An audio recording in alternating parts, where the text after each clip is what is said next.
Grace Hamilton stood in her living room, her back straight, her eyes sharp.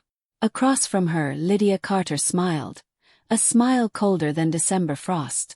A notary shuffled papers at the table, moving them as though he were dealing cards for Grace's funeral. Grace's lips curved into something that looked like a smile but carried steel underneath. "Perfect timing, Lydia," she said calmly. "But before we sign anything, let's make a quick stop at the police station. They've been waiting for the documents I sent them yesterday." Lydia's face paled instantly, the color draining faster than water down a broken drain. The notary froze mid-motion, his pen trembling slightly. Grace didn't raise her voice. She didn't need to. The weight of her words filled the room. Lydia's confident mask flickered, revealing fear. Grace had been underestimated, but she was far from finished. And the real story had only just begun. 2 days earlier, Grace had been sitting in the wooden pews of St. Andrew's Church, watching her only son, Ethan Hamilton, marry Lydia.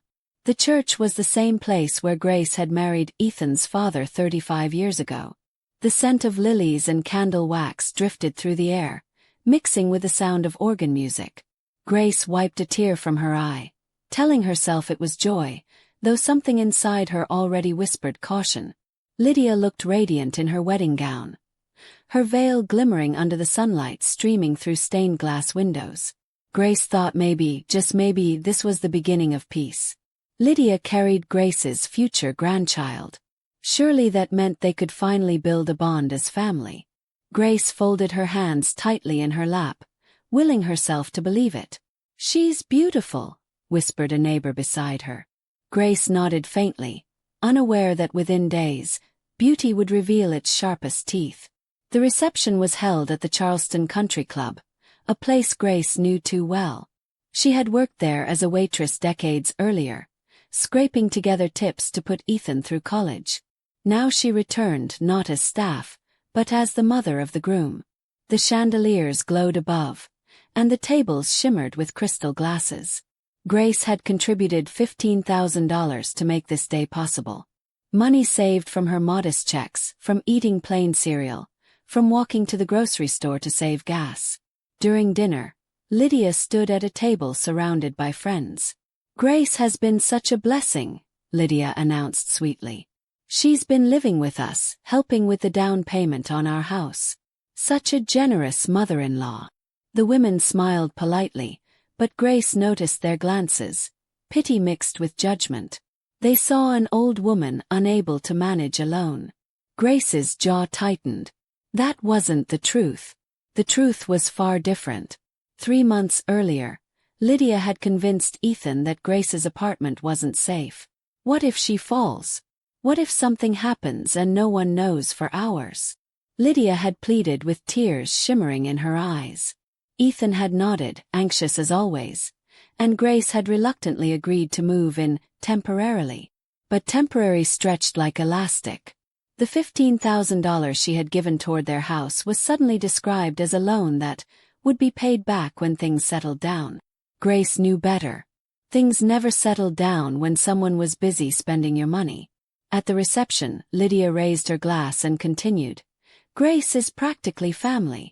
That word, practically, hit Grace's chest like a stone. After years of sacrifice, she was still seen as an outsider. Grace clapped politely with the others, hiding the storm brewing inside. She knew humiliation was only beginning its march. During the speeches, Ethan stood, his champagne glass raised, his face glowing with pride. "I want to thank everyone who made this day possible," he said warmly. "My beautiful wife, our families, and of course my mother, who has always been there for me." The room filled with applause. Grace smiled faintly, her heart squeezing with love for her son. But then Lydia rose, her gown shimmering, her voice bright and commanding. "I want to say something about Grace," she declared. Silence spread as she continued. "She's been living with us for months now, teaching me about family loyalty. She's shown me that mothers never stop caring for their children, no matter how old they get." Grace felt a flicker of pride. Maybe she had been wrong about Lydia. But then Lydia's words turned sharp. Grace even supports us financially, because that's what mothers do. They sacrifice everything. The applause faltered. The chandeliers glittered above, but the silence was louder than any speech. Grace felt every eye in the room turn toward her. In that moment, she realized what Lydia had done. She hadn't praised her, she had branded her. Lydia had painted her as a dependent, a woman unable to let go, still financing her grown son. Grace forced a smile, but her chest ached. The humiliation wasn't just in the words, but in the performance of it, staged in front of everyone who mattered. That night, Grace lay awake in the spare room at Ethan's house, staring at the ceiling. She had given her savings, her time, her pride, and in return, she had been displayed as a prop in Lydia's story. The betrayal seeped into her bones. Grace whispered to herself in the dark, "They think I'm weak. But they've forgotten who raised him." The next morning, Grace woke early, her body heavy but her mind alert. She walked into the kitchen only to find Lydia already there, sitting with a man in a gray suit. Papers were stacked neatly on the table. Lydia's voice was bright. "Good morning, Grace. This is Mr. Collins from Sterling Legal Services. We need to discuss some paperwork." Grace poured herself a cup of coffee, her hand steady despite the tension. "What kind of paperwork?" she asked, her voice calm. Lydia exchanged a quick glance with Mr. Collins. "Ethan and I have been talking. We want to make sure you're taken care of as you get older." Grace took a sip, her eyes narrowing. "What does that mean exactly?" Mr. Collins cleared his throat. "Your son and daughter-in-law have arranged for you to move into Willow Creek Assisted Living. The deposit has already been paid." Grace froze. Grace's mug clattered against the table. "Without asking me?" she asked sharply. Lydia's smile was gentle, but her eyes glittered cold. "We wanted it to be a surprise. Ethan has been so worried about you living independently. And frankly, Grace, you've seemed a little forgetful lately." The word struck her like a slap. Forgetful. She was 68, not 98, and her mind was sharper than most people half her age. Grace leaned back slowly, studying Lydia. "Forgetful? Or are you hoping I won't remember that my name is on the deed of this house alongside Ethan's?" Lydia's smile tightened. Something shifted in her eyes. Mr. Collins adjusted his tie uncomfortably, sensing the tension. "Actually," Lydia said smoothly, "that's part of what we're here to fix. Refinancing will be simpler if the property is in our names alone. Cleaner paperwork, you understand." Grace's jaw clenched. Cleaner for them, not her. "And what about my $15,000? Grace asked firmly. Lydia's eyes sparkled with false sweetness. "Consider it a wedding gift. After all, don't you want your son to be happy?" Grace stared at her, realizing the boldness of the theft playing out in daylight. Mr. Collins shifted in his seat, clearly wishing to be elsewhere. "Where's Ethan?" Grace asked, her voice cutting. "Shouldn't he be here?" Lydia didn't flinch.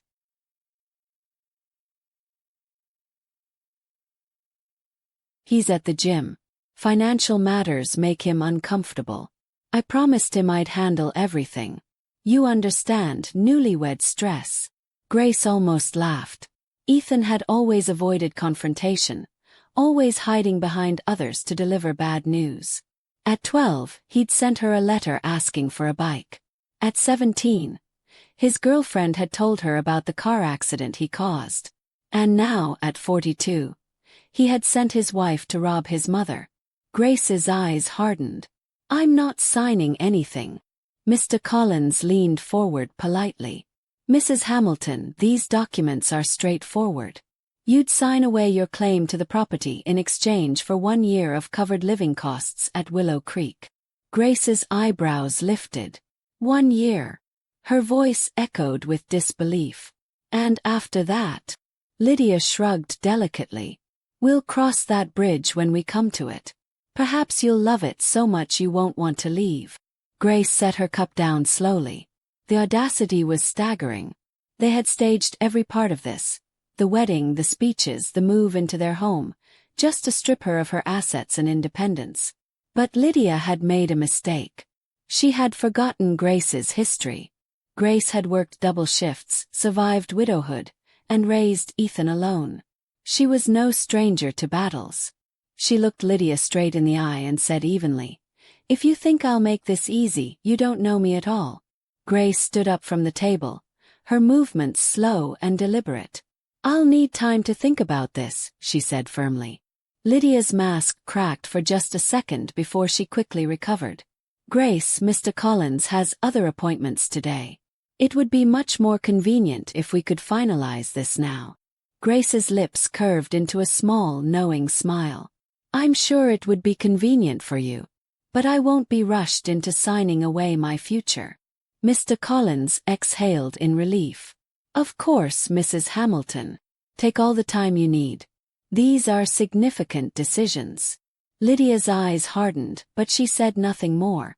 After they left, Grace sat in silence, staring at the walls she had helped paint in the home she had helped buy. She whispered to herself, "They've underestimated me. And that will be their downfall." A quiet determination began to rise inside her chest. That afternoon, while Lydia was out getting her manicure retouched, Grace unlocked the fireproof box hidden in the closet.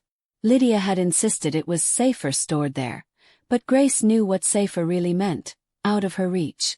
She carefully sifted through the documents she'd kept, her hands steady, her eyes sharp. There it was, the original deed showing both Ethan's and her names. Next to it, the cancelled check clearly marked down payment, $15,000. And most important of all, she found the power of attorney papers. She remembered Lydia presenting them with syrupy concern. "Just in case something happens, Grace. Ethan can manage your affairs without a court process. It's really common for people your age." Grace had smiled then, hiding her suspicion. What Lydia didn't know was that Grace's lawyer had added a clause making it valid only if 2 independent doctors declared her incompetent. Grace held the papers in her lap, her chest swelling with a mix of anger and relief. She was not helpless. She had safeguards, proof, and most importantly, her mind. Her phone buzzed on the table. A message from Ethan appeared. "Sorry I missed the meeting this morning. How did it go with the paperwork?" Grace stared at the words, her throat tight. A son should have been her defender, but he was treating her like a business transaction. She typed back, "We'll discuss it when you get home." The reply came instantly.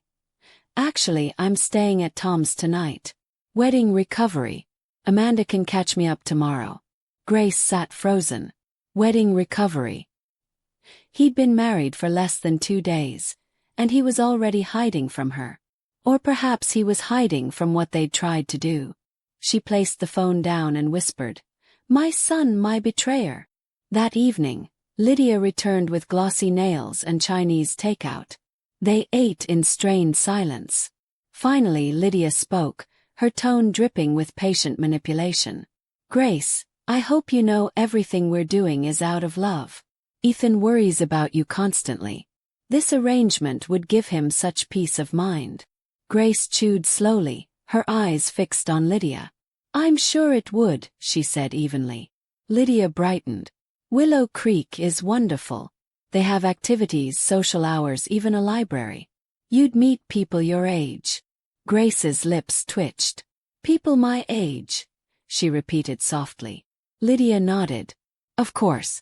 Social interaction is important for seniors." Grace leaned forward. "Have you been there yourself?"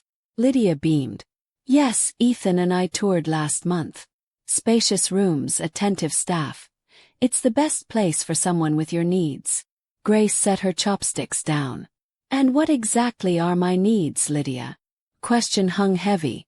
Lydia blinked, clearly unprepared for the sharpness in Grace's tone. "Well, senior needs. Medical supervision, structure, companionship. The things that become necessary as we age." Grace folded her arms, her eyes never leaving Lydia's face. "And when did you and Ethan decide I was no longer capable of making my own decisions?" Lydia forced a smile, but her patience was thinning. "We're not saying you're incapable. We're saying it's time to be realistic about limitations. Grace's voice was quiet but firm. Limitations that happen to include removing my name from this property? Lydia stiffened. For the first time, the pleasant mask cracked. Grace held her gaze. You've mistaken me for a woman who'll hand over her life with a smile. But Lydia, don't confuse my kindness with weakness. I've survived too much for that. Lydia's lips pressed together, her silence louder than any denial could be. That night, Grace lay in the spare room, staring into the darkness. Every sound in the house felt amplified. The hum of the refrigerator, the creak of pipes, the faint laughter of Lydia on the phone. Grace knew Lydia believed the game was already won. She imagined Lydia whispering into Ethan's ear, reinforcing the idea that his mother was fragile, forgetful, a burden. But Lydia had made a fatal miscalculation. Grace had built her life from scraps. She had worked double shifts, buried a husband, and raised a son alone. She had survived every storm that tried to crush her. Lying in bed, she whispered to herself, "She thinks she's outsmarted me. But she has no idea who she's dealing with." Grace turned onto her side, her mind clear. Tomorrow she would act. Lydia thought she was steering the ship, but Grace had just taken hold of the wheel. The next morning, Grace woke before dawn. The kitchen smelled of fresh coffee and sizzling butter as she flipped her famous blueberry pancakes. When Ethan was 5, he'd sit at their small apartment table, swinging his legs and devouring stacks of them. Grace smiled faintly at the memory. She heard Lydia's footsteps padding across the tiles. Lydia entered, elegant even in silk pajamas, her hair perfectly pinned. "Well, this is a surprise," Lydia said lightly, sitting at the table. "What's the occasion?" Grace placed a plate in front of her. "No occasion. Just felt like cooking." Lydia cut her pancakes into perfect squares. "I hope you've thought about what we discussed. Mr. Collins can return this afternoon if you're ready to move forward." Grace sat opposite her, her expression calm. "I've been thinking," she said evenly. Lydia's eyes glimmered with triumph. She thought the battle was already won. Grace took a bite of her pancake, chewing slowly, letting silence stretch. "Can I ask you something, Lydia?" Lydia looked up, smiling sweetly. "Of course." Grace's eyes were steady. "What made you decide I needed assisted living?" Lydia tilted her head. "Well, as I said, your age, your safety." "No," Grace interrupted gently. "I mean specifically. What incident convinced you I was unsafe living independently?" Lydia hesitated. Her fork hovered above her plate. "It's not about one incident. It's about overall vulnerability." Grace leaned forward. "But there must have been something. Fall. Forgetting the stove. Getting lost." Lydia shifted in her seat. "Not exactly, but wandering at night, confusion, difficulty managing medications." "Grace, it's about being proactive." Grace's lips curved slightly. "So, you can't name one instance?" Lydia's eyes flickered with irritation. Grace had struck a nerve. For the first time, Lydia's confidence wavered. Grace set her fork down. Her voice was calm but piercing. "The overall picture. The picture of a woman who manages her finances, drives safely, cooks meals, and maintains her health. That's the picture you're talking about." Lydia's smile faltered.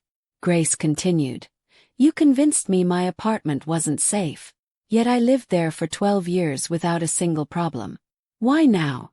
Lydia placed her fork down with a sharp clink. "I don't understand why you're being so difficult. We're trying to help you." Grace's eyes narrowed. "Are you trying to help me, or help yourselves to my assets?" Silence filled the kitchen, heavy and suffocating. Lydia's cheeks flushed crimson. "How dare you accuse us of theft?" Grace's tone was even. "I'm not accusing. I'm asking a question. If this is about my well-being, why does it end with you owning my house?" Lydia's lips pressed into a thin, furious line. Lydia stood suddenly, her chair scraping across the floor. "You're paranoid," she snapped. "You can't accept that Ethan has a wife now. You want to control him, keep him tied to you financially and emotionally. That's the real issue here, Grace. The accusation landed hard, but Grace didn't flinch. She'd heard worse in her lifetime. She rose slowly, meeting Lydia's gaze. Even if that were true, Grace said softly, it wouldn't justify deception and exploitation. Lydia laughed harshly. Exploitation. You gave us that money freely. Nobody forced you. Grace's eyes blazed. After you chipped away at my independence, planted doubts, whispered about my memory. You set the stage, Lydia. You've been building this story for months. Lydia froze, her mask slipping for a fraction of a second. Grace saw the cold calculation beneath. You've underestimated me, Grace whispered. And that mistake will cost you everything. The kitchen was silent except for the faint hum of the refrigerator. Lydia's mask of sweetness had slipped away completely. Her voice turned cold. You think you're clever, Grace, but you're just an old woman clinging to the past. Ethan is my husband now. You need to accept that. Grace held her ground, her voice calm. I accepted long ago that Ethan is grown. What I don't accept is manipulation disguised as care. Lydia folded her arms, glaring. You're twisting everything. You're making me the villain. Grace tilted her head. Then stop acting like one. Lydia slammed her palm on the table, making the dishes rattle. Enough. Ethan will support me in this. He always does. Grace's lips curved faintly. Perhaps. But remember, I've known Ethan for 42 years. I know every excuse, every fear, every weakness. If you believe you've outsmarted me, you've already lost. Later that day, Grace sat in the small park down the street, her notebook balanced on her lap. The spring air was crisp, carrying the scent of magnolias. She flipped through the pages, reading the notes she had carefully kept. March 15th. Lydia claimed she left the stove on. But that morning Grace had only made toast. March 22nd. Lydia told Ethan she had forgotten dinner plans. In truth, Lydia had cancelled. April 3rd. Lydia suggested she struggled to follow conversations when she had only asked her to speak louder. Grace smiled grimly. She had documented every subtle manipulation, every small lie Lydia had planted. It was all there, neat and dated, in her own handwriting. She whispered to herself, they wanted to build a case against me. But I built one against them.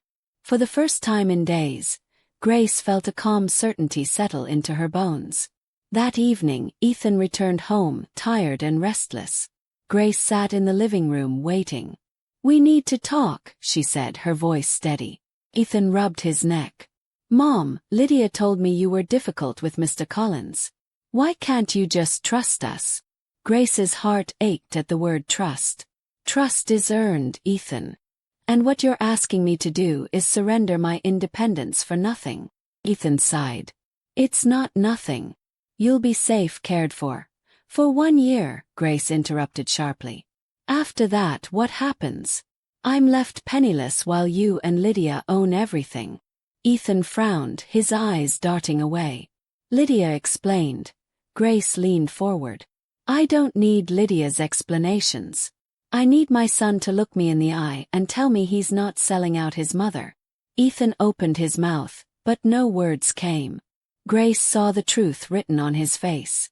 Ethan, Grace said softly, her voice breaking. I raised you alone. I worked nights so you could have a future. And this is how you repay me. By conspiring to take away what little I've built. Ethan shifted uncomfortably. His guilt evident. It's not like that, Mom. Lydia just wants what's best. Grace cut him off. For herself. Can't you see it? She's been feeding you lies, planting doubts about me. And you've believed her. Ethan's jaw clenched. She's my wife. I have to believe her. Grace felt tears sting her eyes. And I'm your mother. Don't I deserve at least the same loyalty? Ethan looked down, unable to meet her gaze. Grace's voice hardened. If you continue down this path, Ethan, you'll lose more than my house. You'll lose me. The silence between them was thick with 30 years of love, disappointment, and betrayal. Ethan said nothing. The next morning, Lydia breezed into the kitchen, humming cheerfully. "Mr. Collins can come by again today," she said, pouring herself coffee. "Are you ready to be reasonable, Grace?" Grace folded her arms. "Reasonable? You mean surrender?" Lydia smiled sweetly. "Don't be dramatic.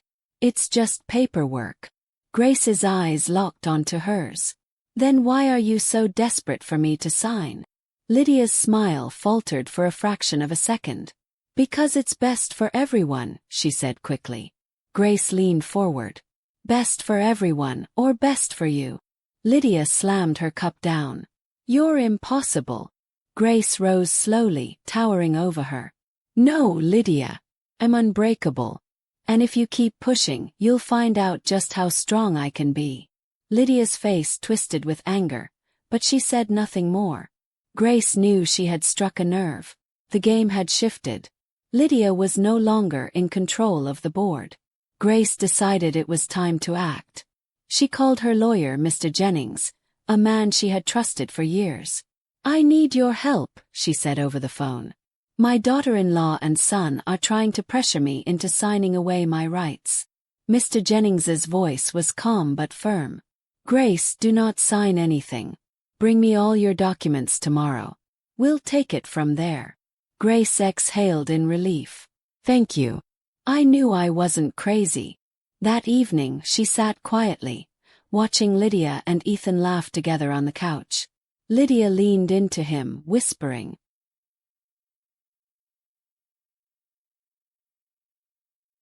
her eyes flicking toward Grace like a hawk circling prey. Grace didn't flinch. She smiled faintly, her mind already moving ahead.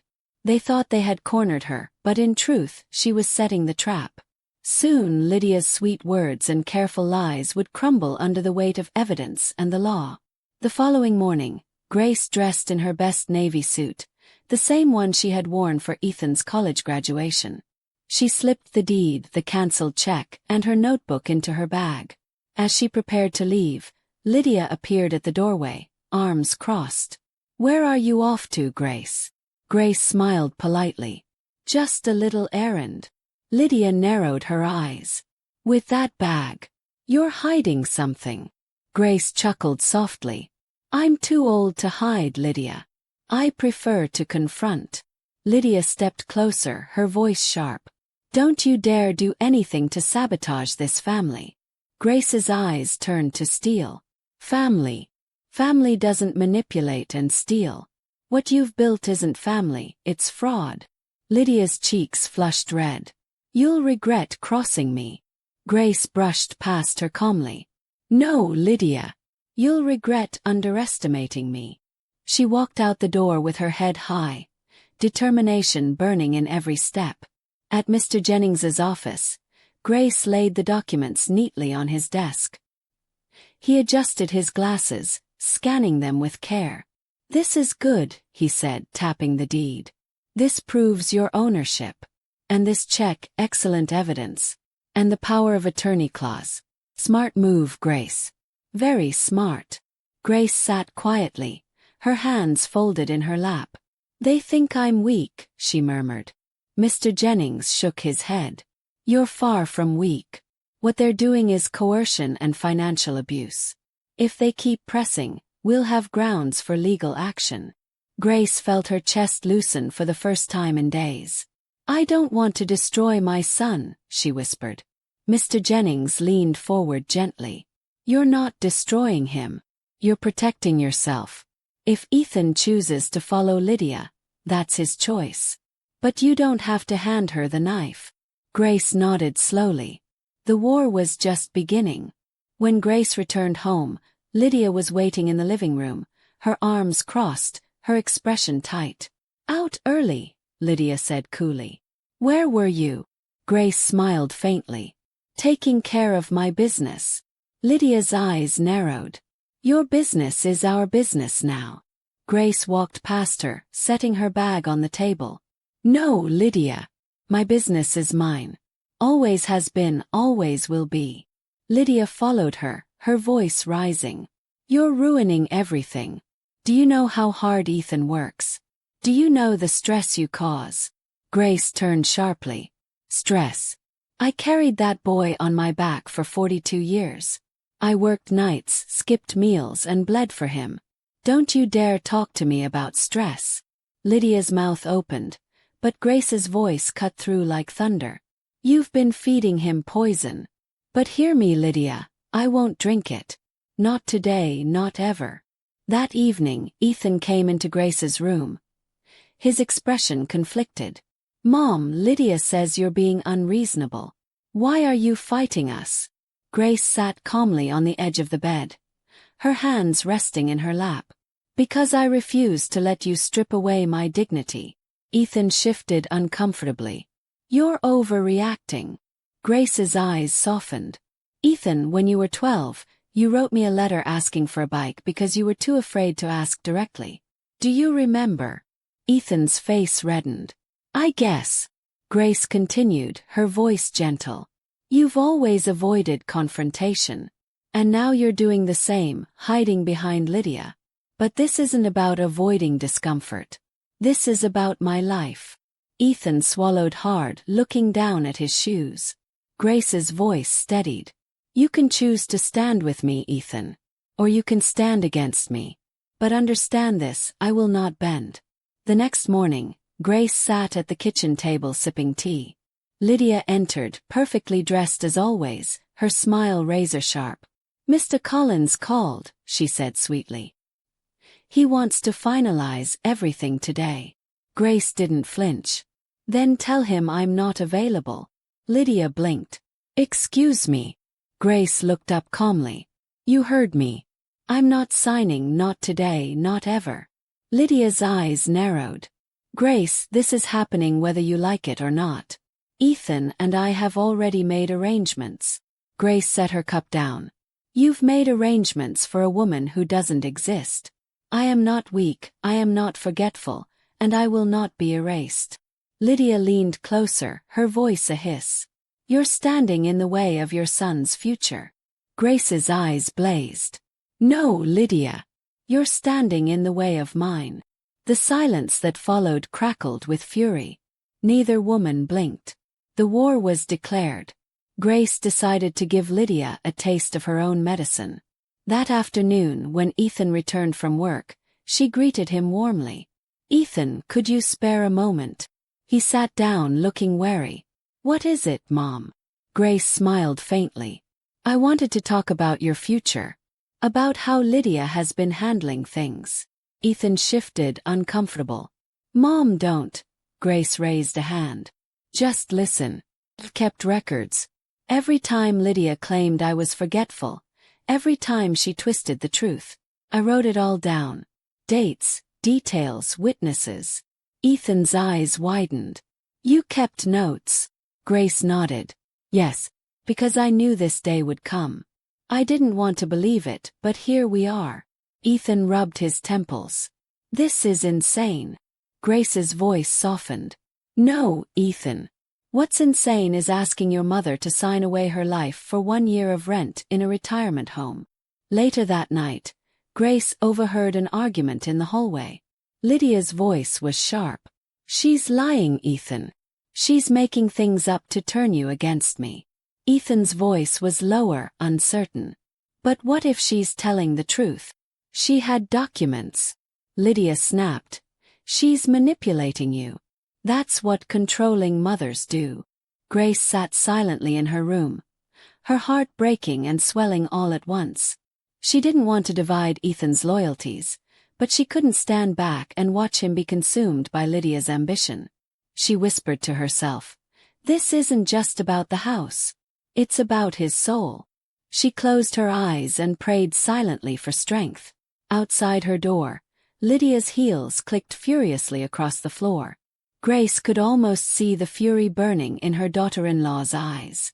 But Grace didn't tremble. She had lived too long, lost too much, to be afraid of Lydia Carter. The following day, Grace received a call from Mr. Jennings. Grace, I've drafted a notice. If they attempt to force you into signing, we'll respond with legal action. I'll also file a report with the county regarding coercion. Grace's grip tightened on the phone. Thank you. I knew I wasn't alone. Mr. Jennings added. Also, keep your notes handy. They're invaluable. Grace smiled faintly. I've been keeping records all my life, Mr. Jennings. Raising a son alone taught me that. After the call, Grace felt lighter. She stepped into the living room, where Lydia sat scrolling on her phone. Grace said softly, I spoke with my lawyer today. Lydia's head snapped up. You what? Grace smiled calmly. He sends his regards.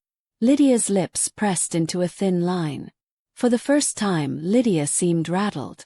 Grace turned and walked away, her footsteps steady. The tide was turning. That evening, Lydia cornered Ethan in the kitchen. Grace listened quietly from her room. Ethan, your mother is destroying us. She went to a lawyer. Do you realize what that means? She's planning to fight us legally. Ethan's voice was weary. Maybe she has the right, Lydia. Maybe we've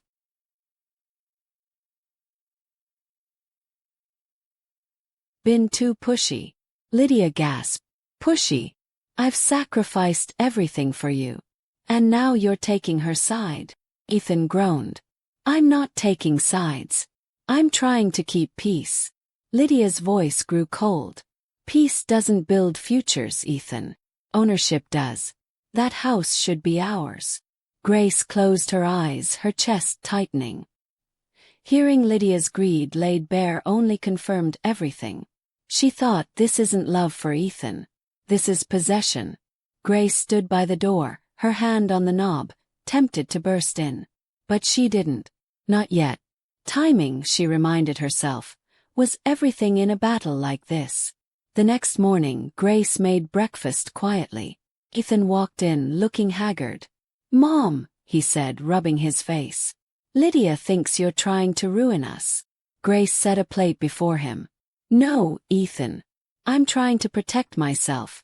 And you, whether you realize it or not. Ethan sighed heavily. I don't know who to believe anymore. Grace sat across from him, her voice calm. Believe the evidence, Ethan. Not words, not appearances, evidence. Who has it? Lydia with her sweet smiles. Or me with documents, receipts, and notes. Ethan stared at her, torn. Grace leaned forward. Son, I raised you to see truth, even when it hurt. Don't fail yourself now. Ethan swallowed hard. I need time to think. Grace touched his hand gently. Take it. But know this, I won't be silent. Not anymore. Ethan pulled his hand back slowly, conflicted. Grace let him. She had planted the seed. By afternoon, Lydia was desperate. She stormed into Grace's room, her eyes blazing. You think you're clever, don't you? Running to lawyers, poisoning Ethan's mind. Grace looked up from her book, unbothered. I don't need to poison anyone. The truth is bitter enough. Lydia's voice trembled with rage. You've made me the villain. Grace stood, her eyes steady. I didn't make you anything, Lydia. You revealed yourself. Lydia stepped closer, her finger stabbing the air. If Ethan ever chooses between us, you'll lose. Grace smiled faintly. Perhaps. But if Ethan has to choose, then you've already lost. A wife shouldn't need to compete with a mother. Unless, of course, she fears she isn't enough. Lydia's face flushed scarlet. I won't let you win. Grace's voice was soft but deadly. This isn't a game, Lydia. This is my life. And I will fight for it until my last breath. That evening, Ethan returned home, shoulders slumped. Lydia rushed to him, clinging to his arm. Ethan, we need to resolve this. Your mother is making things impossible. Ethan looked between them. Exhaustion etched into his face. Grace stood quietly, her hands folded. Ethan, she said gently. I'm not your enemy. I never was. Lydia interrupted, her voice sharp. She's manipulating you. Can't you see? Ethan rubbed his temples. Enough. I can't keep doing this. His eyes turned to Grace. Mom, please just sign. End this. Grace's heart shattered, but her voice remained calm. No, Ethan. I will not sign. I won't surrender my dignity for your comfort. Ethan's jaw tightened. Then you're leaving me no choice. Lydia smirked faintly, thinking she had won. But Grace's eyes never wavered. The choice isn't mine, Ethan. It's yours. Choose wisely. Because once you do, some things cannot be undone. That night, Grace sat at her desk, her notebook open, her pen steady. She wrote everything. Every word, every confrontation, every slip Lydia had made. She knew this wasn't just about the house anymore. This was about survival. She whispered aloud. If they want war, I'll give them war. But on my terms. She tucked the documents back into her bag, her mind racing. She wasn't powerless, she was prepared. In the stillness, she imagined her late husband's voice. Stand tall, Grace. Don't let them break you. A tear slid down her cheek, but she wiped it quickly. Tomorrow, she would return to Mr. Jennings and hand him her full records. Tomorrow, the storm would begin in earnest. Grace exhaled slowly. Let them think they've won, she murmured. They won't see the strike until it lands. Her reflection in the mirror looked back.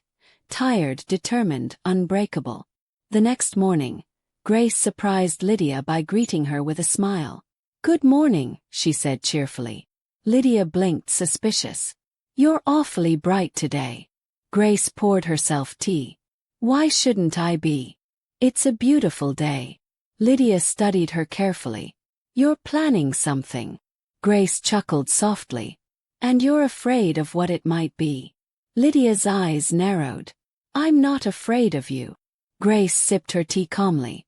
Then why are your hands trembling? Lydia glanced down quickly, hiding her clenched fists. Grace stood, her posture regal. You've built your schemes on lies, Lydia. But lies crumble when faced with truth. And I have plenty of truth. Lydia's jaw tightened. We'll see. Grace's smile didn't waver. Yes, she said softly. We will. For the first time, Lydia realized Grace wasn't the victim she had imagined. She was a fighter. And Lydia, despite her bravado, was running out of moves. Grace walked into Mr. Jennings's office carrying her bag of documents. He greeted her warmly. You look calmer, he said. Grace nodded. Because I finally know what I must do. She laid out her notes, the deed, the cancelled check, and the conditional power of attorney. Mr. Jennings scanned everything carefully. This is ironclad, Grace. If Lydia pushes forward, she'll face charges. And if Ethan supports her, the law will not protect him either. Grace swallowed hard. He's my son. I don't want him destroyed. Mr. Jennings met her gaze. Then let the truth destroy the lies, not him. Sometimes the hardest act of love is refusing to let someone drag you into their darkness. Grace nodded slowly. She felt the burden lift slightly. This wasn't about revenge. It was about dignity. She would not be erased. Not by Lydia, not by Ethan, not by anyone. That evening, Grace returned home to find Lydia pacing in the living room. Ethan sat on the couch, his head in his hands. Well, Lydia demanded. Did you sign anything today? Grace set her bag down calmly. No, Lydia. I didn't. Lydia's eyes narrowed. You're ruining this family. Grace tilted her head. Families aren't built on theft. Ethan groaned. Please, both of you, stop. Grace turned to him. Ethan, I've been patient. I've been quiet. But today I spoke with my lawyer. If either of you tries to coerce me again, we'll take this to court. Lydia gasped. You wouldn't dare. Grace's eyes blazed. Try me. Ethan looked up, panic in his eyes. Mom, please don't do this. Grace's voice softened. Then don't make me. Choose, Ethan. Stand with your mother who gave you life, or stand with a woman who wants to strip it away from me. Lydia's laughter rang sharp, like glass shattering. This is pathetic. A 68-year-old woman trying to play lawyer. You think anyone will believe you? Grace didn't flinch. I don't need anyone to believe me. I have proof.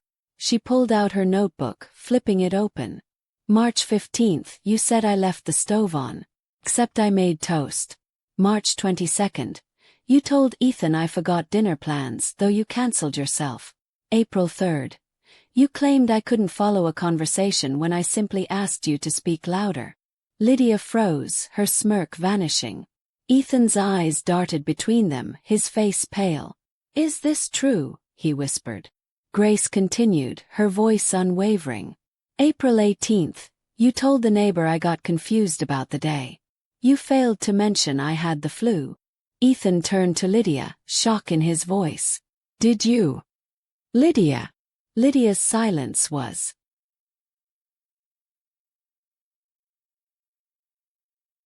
louder than any denial.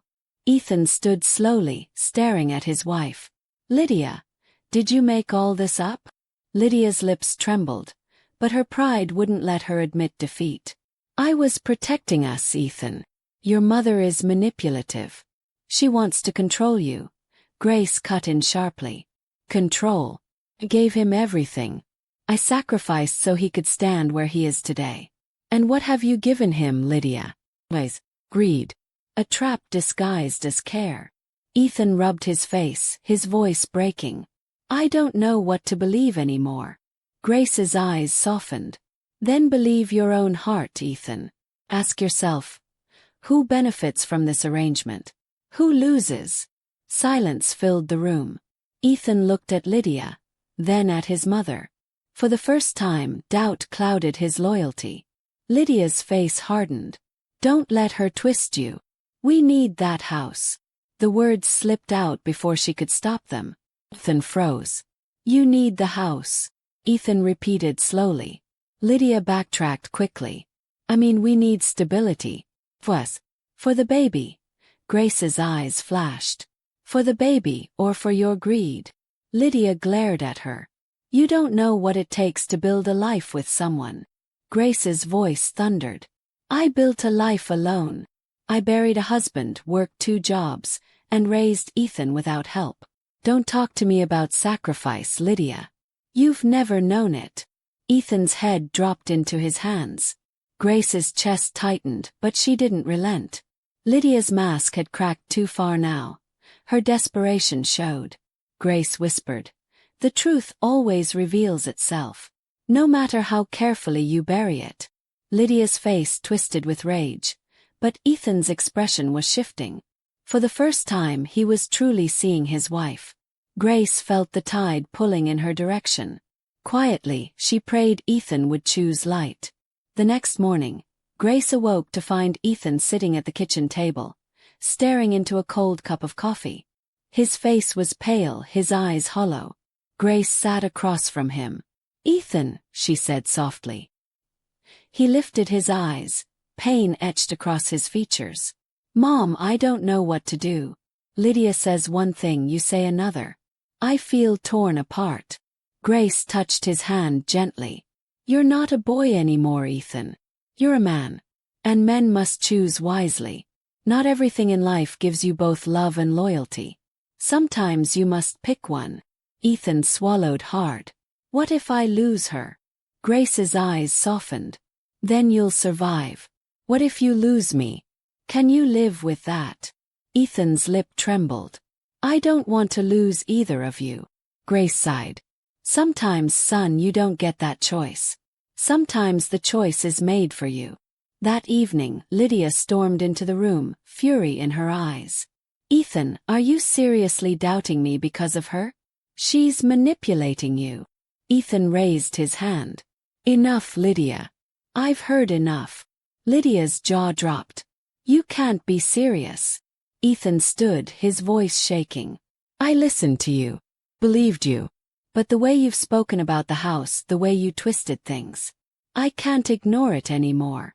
Lydia's voice broke into a scream. She's turning you against me. Ethan shook his head. No, Lydia. You did that yourself. Grace sat quietly, her heart aching for her son.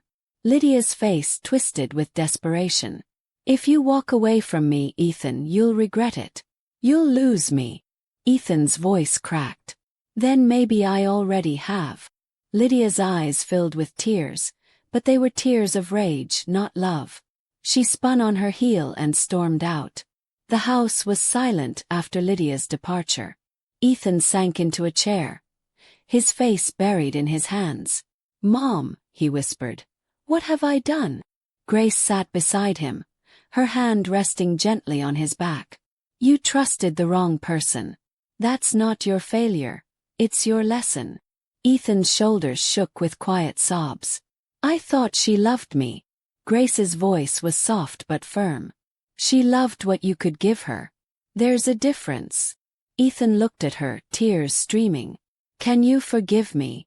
Grace's throat tightened. "You're my son. I've forgiven you 1,000 times already. But forgiveness doesn't erase consequences, Ethan. You must learn from this." Ethan nodded slowly, broken. Grace hugged him, feeling the boy she once knew clinging to her again. She whispered, "We'll get through this. But things will never be the same." Ethan closed his eyes. He knew she was right. Days later, Grace received word from Mr. Jennings. "We've secured a legal hold on the property.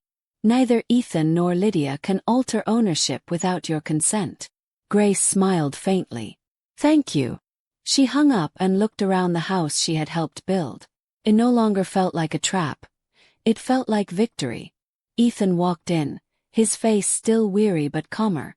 "Mom, I want you to know I've ended things with Lydia. Left. I don't know if she'll come back." Grace studied him quietly. "Sometimes letting go is the only way forward." Ethan lowered his head. "You deserve better from me. From both of us." Grace touched his shoulder. "What matters now is that you see clearly. Don't let anyone twist your heart again." Ethan nodded. For the first time in years, Grace saw a spark of the boy she had raised. On Sunday morning, Grace stood by the window, sunlight spilling across her face. The storm had passed, but the scars remained. She whispered to herself, "They thought I was weak. They thought they could break me. But they forgot. I've survived too much to bend now." Ethan entered quietly. "Mom," he said softly, "thank you for everything."